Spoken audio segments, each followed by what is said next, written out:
Wife cheated, so I tricked her into publicly admitting to having the affair and herpes. Okay, so I'm the coworker that encouraged him to post this. Unfortunately, your account has to be 7 days old to post here. So I gifted him an alt I made for a joke about a month ago. This story is about 12 years old. I told it to one of my coworkers yesterday, and he said I should share it to Reddit. Today, he again nudged me, so here we are having drinks before the 4-day weekend and my writing is complete. So first time here and hi y'all. Sorry if there are typos. I included a TLDR at the end. In college, I met the woman who I thought was my one. We dated for about 2 years and had a big wedding after a 10-month engagement. Her family was pretty well-to-do in a small southern town. We were both continuing our educations, and I was also working to support us. I was pursuing a master's in engineering while she was finishing her doctorate in anthropology. Over the summer, an opportunity came up for her to make some extra money going as an aide on a religious studies trip to Jamaica. I didn't hesitate when she asked me about it. I mean, she was going to get to visit Jamaica and get paid for it. I saw no downside other than missing her being at home for 6 weeks. Little did I know at the time, but she had been ducking the professor he had hung out with us. Smoked my weed and drank my ducking beer. I considered him a friend who arranged the trip for a couple months, and it was a getaway for them to bang all over the island. I, clueless and happy, went about the weeks while she was gone taking extra shifts so I could match what she made in our account and surprise her. What a dick crap, right? One of the students from the trip actually seeked me out to clue me in. I didn't believe him until I started looking for evidence on my own. I broke down and checked her texts while she was sleeping and nothing was there. There were a few VMs, so I decided to listen, and there it was, a message from that giant saying how exciting it was that I almost caught them. I opened up her laptop and hit the emails after that. It was piles and piles of making fun of me for not knowing, ducking in our bed and laughing about it. There was so much and I was so heartbroken. Still too hurt to take any action. I was lost. I had no idea what to do, so I sat on it for a couple weeks and acted as normally as I could. I noticed everything now. I felt so for not seeing it before. So many signs. One stuck out in particular. I noticed that our stash of homemade weed lube, if you've never tried it, I highly recommend giving it a go, was going down even though we weren't having sex. It was obvious they were also using the fruits of my labor to get off more effectively. This really me off. Like unreasonably so, Hulk ducking mad. It finally all hit me. I was a joke to these and they were using the lube I made and ducking in my bed. I didn't hurt anymore, I just wanted to make them hurt. So, while she was studying at the library, I made a new batch of lube.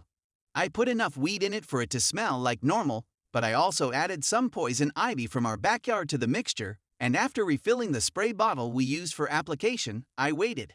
A few days go by and I'm working extra so I can be out of the house more, and bam, bait taken. That night after she goes to sleep, my plan goes into action. I sneak her phone away and delete my contact, while replacing his phone number in his contact as mine. I go to bed, but can't sleep because it feels like I'm 5 and tomorrow is Christmas. Dawn arrives and she's in the shower. I get a text. "I'm super itchy, are you okay?"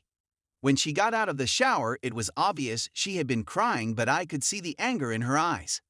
I could see how uncomfortable she was squirming at the table drinking coffee and mulling the situation over. Another little nudge is what she needed. The reply she got to her pages and pages of anger and sadness was, "Thanks for the good times, but can you keep this a secret between us? I don't want to ruin my chances with anyone else." She's flush with anger now, just seething. She gathered her keys and headed out the door without even saying goodbye. I knew where she was going. I booted up her laptop and set it to reformat, deleting her dissertation and any notes pertaining to it before following her to campus. I parked a few lots over and rush over to his office, where I find her screaming at him for giving her herpes. There's lots of people there. Now Lord, now is my time. Look, I thought it had cleared up, but I guess I had a flare-up. I'm sorry, but I've got herpes, and I guess you do now too. I heard this squeak in the shower. I'm covering my mouth near losing it. I went on to tell her that it was time to end things now, A new semester was about to start and I kind of have a little crush on another T/A. I wanted her mad. This is a woman that never got told no growing up and never had to deal with rejection, let alone from a balding dude in his 50s with herpes. When she got out of the shower, it was obvious she had been crying, but I could see the anger in her eyes. I could see how uncomfortable she was squirming at the table drinking coffee and mulling the situation over. Another little nudge is what she needed. The reply she got to her pages and pages of anger and sadness was, "Thanks for the good times, but can you keep this a secret between us? I don't want to ruin my chances with anyone else." She's flush with anger now, just seething. She gathered her keys and headed out the door without even saying goodbye. I knew where she was going. I booted up her laptop and set it to reformat, deleting her dissertation and any notes pertaining to it before following her to campus. I parked a few lots over and rush over to his office, where I find her screaming at him for giving her herpes. There's lots of people there. Professors, aides, students, other faculty. I'm dying. He is beyond and confused as duck. She is ugly, crying in front of her peers. I'm in heaven. I didn't even care that people were going to think I had herpes too. The fallout was apocalyptic in their department. He lost his job due to code of conduct at the university. We got divorced the following year. State law was we had to be separated for 1 full year before being granted a divorce. I got to keep most of the assets, primarily savings and not a ton, but I worked for it. She never finished her doctorate and went on to be a perpetually pregnant housewife that sells Herbalife on Facebook, and he teaches high school now. It took a few years for it all to unfold, but watching it was glorious. Story 2. My 23F, BF 23M, wants to have a book club once a week with a woman. My boyfriend wants to have a book club, alone with his female coworker, once a week. We've been together for 2 years and live together. If you read my previous post, I have issues with that due to a lack of forthcoming with a previous situation. The previous situation being he went and had lunch with a girl I told him I was uncomfortable with due to him being a little too flirty in my eyes. I had let him know I was uncomfortable with them hanging alone, but if it was in a group, I didn't care, but he still went alone and told me he didn't remember me saying that. I am fine with him having friends who are female.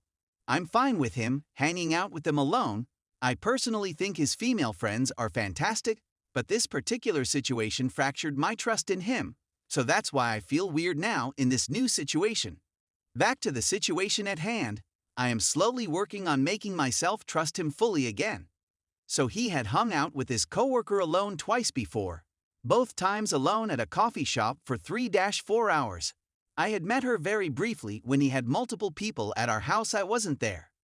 So when he told me this, about the book club, I let him know I was uncomfortable and if we could figure out a different solution, like them not meeting as often or maybe them meeting in more of a group setting.